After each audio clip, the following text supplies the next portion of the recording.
we just cleared immigration and security, and we are going to be heading towards the gate. So first, we're going to Muscat, and we have about a 6-hour layover there. And in Muscat, we're visiting, I think, the Sultan Grand Caboose Mosque.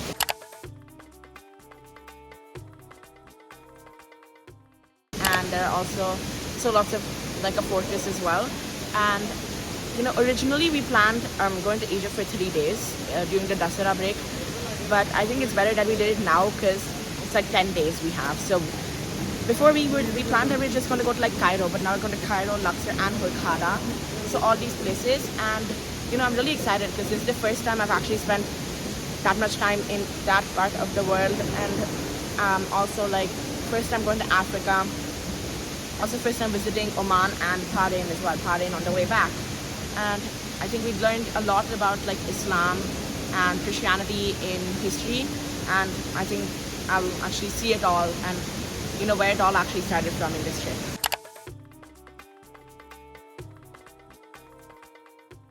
Like if you see, what's really cool is it has certain mountains and like the heights, and let's say go into some random place. We've just landed in Muscat and in Oman, which is country number 15 for me now. And yeah, that's a good ride here. Right now it is, I'm not sure local time, but yeah.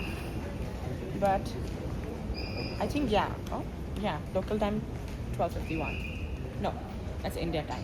So local time around 11 here, 11:30. Actually, yeah, 11:20 because it's 1.5 hours behind. And we just have to clear immigration, and then we have the day to explore Muscat.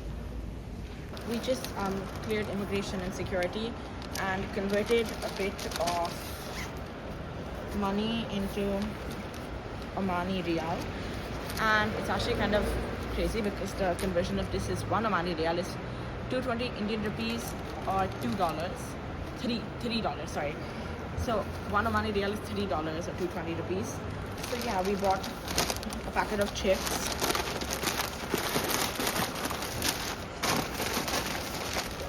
a water bottle, which is really big in here, and some sort of updated bill, some shani. And now we've rented a car and we're gonna have the next 6 to 7 hours here in Muscat.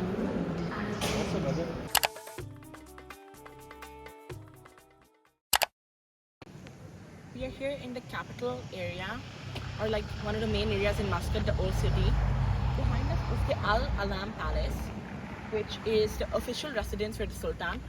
Though he doesn't actually live here, it's used for the receptions and lots of other important events. And I really love this whole area here. As you can all the flags and there are cars passing by. And right there in the middle is the National Museum of Oman. And I think we'll also be going there soon. And I think it's just so cool. But one thing I noticed here is, if you can see, because they're not unfurling because of the wind, but there are 2 different versions of the Oman flag. One which has the pattern on the sign, one which has the coat of arms, which are like 2 swords against each other on the side. So I think I wanted I'll research about that too and see why it's actually that way.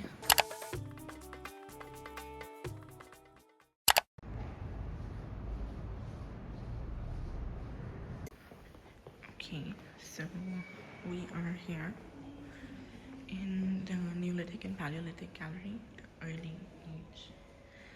And I think besides for the actual exhibits here, including that boat, which is really cool, something that's really intriguing is the way they preserve these, which is in the floor. Also here, so you can just look down and see it, and they have a certain correlation to these, and it's hard to display these, right? It's a lot in number. So I think this museum is actually, we were considering if we should go here inside or not, and then I was we really should, because look, you can even see the writing. I think it's very detailed, especially about all of the prehistoric, the Bedouins and all of the Neolithic and Paleolithic age of Islam and there. And thank goodness it's here. But one more thing that's really cool is these folding stools. You take one, and then you, I can't do it with one hand. Open it up, take a break, look at the exhibits, and pick it up again, and put them back. And this is really perfect because sometimes museums are very large, but yeah.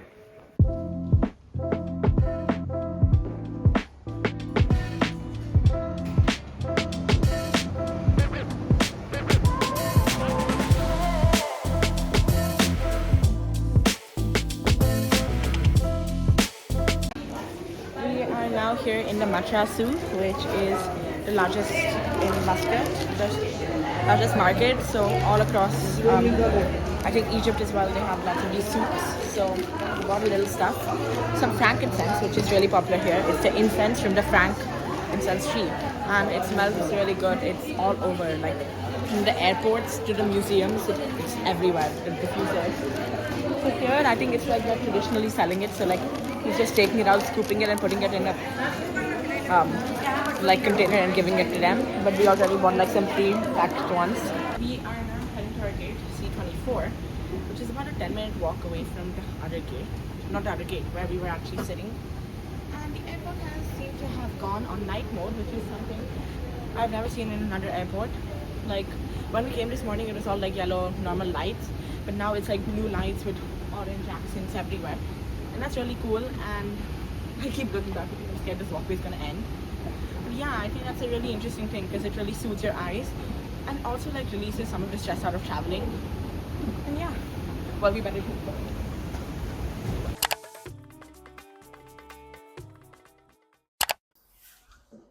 Hello and welcome to the first day in Egypt. Okay, yeah.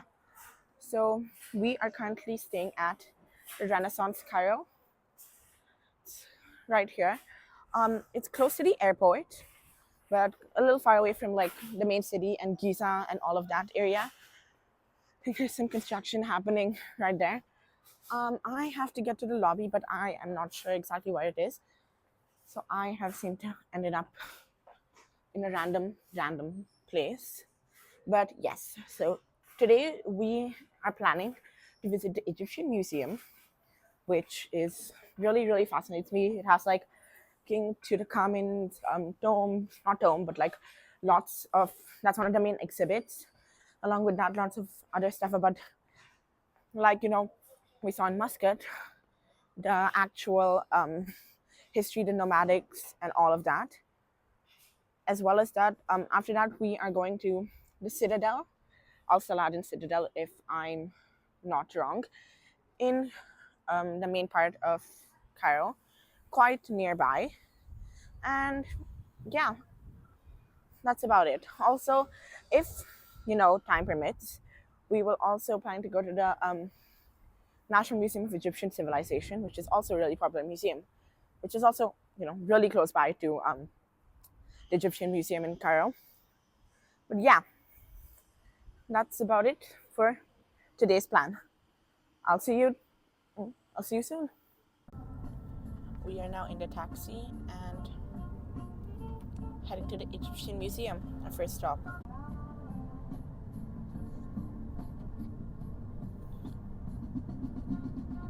Behind me is the Grand Egyptian Museum here in downtown Cairo.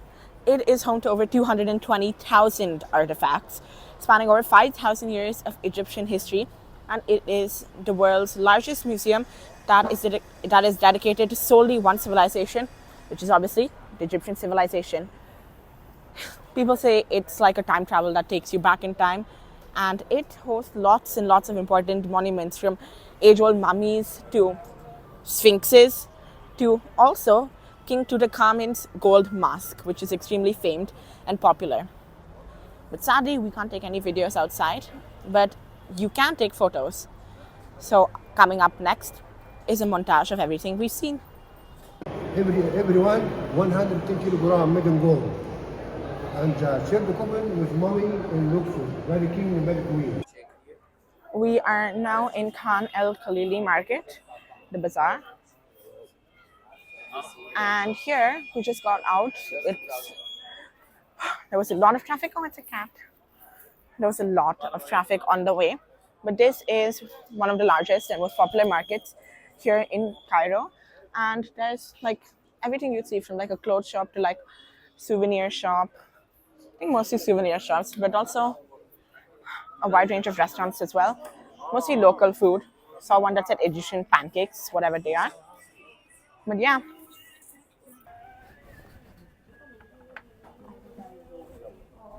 where's the same one? I need to get the same one only, no?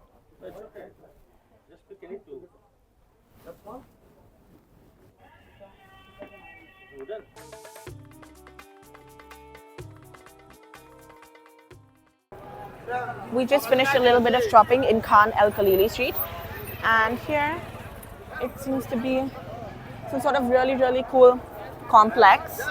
Here, looks really busy with locals rather than tourists. It's just off Khan el Khaleeli street, and it's really, really cool. I think it is. There's one street that I saw online. It looks identical to it, but I'm pretty sure it's not. Yeah, I think this is a really, really cool like historic walk if you just want to see.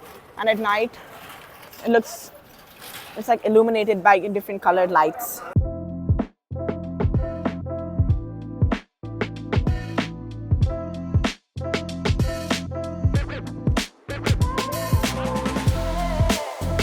I think during that particular period of time, inside was the city of Cairo, and this is all, which is now obviously expanded into Cairo. But during the time it was established, it was probably yeah, just inside these walls.